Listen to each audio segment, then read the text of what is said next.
Hi, this is Otter, and this is how to generate a cash flow. So now that we just imported a budget, we can actually click the second button here and generate a cash flow. This is a window for overriding the prep period. So let's just say, or prep, wrap, or post periods. Let's just say you have one line item in there saying 10 weeks prep, but everybody else is basically it's a 3-week prep. You would want to type in the 3 weeks here or 15 days. To override what's in the budget. We'll just go within the budget and see what it's doing. So I just ignore it, hit OK. And this is very important. The production start date and production finish are everything's going to key off of. So I'm just going to say 4/2 to, I don't know, 8, whatever. I have a good default here. I'll say 8/7. It's very important because it's going to prorate the week based on whatever day 8/7 is in the week. And you can do 5-day or 6-day week. So hit OK, and then it's going to go off and start doing its thing. So right now it's calculating the week endings, so it's looking at the date you worked and building a header so it knows all the week endings during your entire shoot. Then it's going to start going through prep, through shoot, through wrap, through post line items, figuring out which one is which and laying it across the cash flow. So it's important to know. If you put weeks, let's just start with the shoot and put 3 weeks. It's going to start with, 3 weeks and just lay the first, and stop at 3 weeks. If you said like 3 days, it's just going to drop everything in the first week. So the amount of weeks and the amount of days are really critical on how it's going to lay it out on the cash flow. If you put flat, it's going to just drop the total dollar amount for that line item right in the beginning of the shoot. If you type allow or anything else in the units field, it's going to prorate it over the shoot. So I think I picked, 2 months shoot there or 10 weeks. So anything with allow or that's blank is going to be prorated for 10 weeks.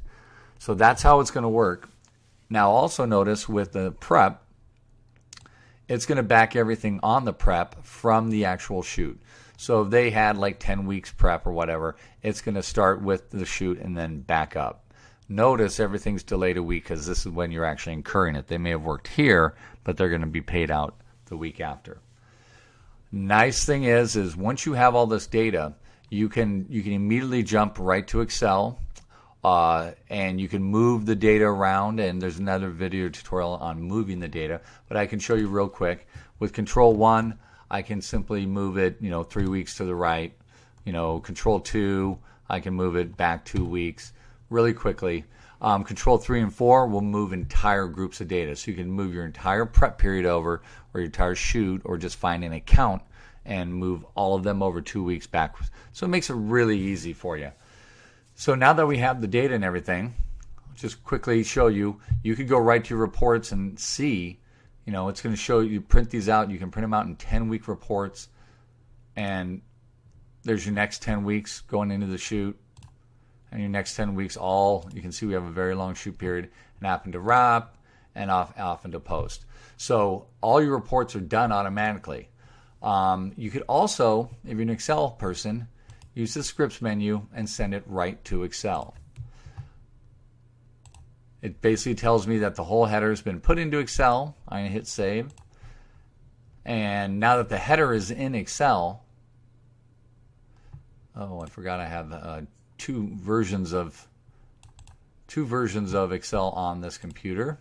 I don't even know how to use this one.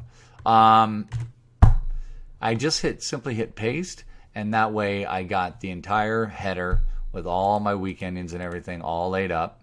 Now with Excel, and I don't know this version, so we'll have to see, I would do some simple things like select all, and I would format the width of the data, shrink it, and do all my styling right inside here. So that's how you basically generate a cash flow and get it to Excel, or generate the cash flow and print it out from the reports button within the cash flow software. Thanks a lot.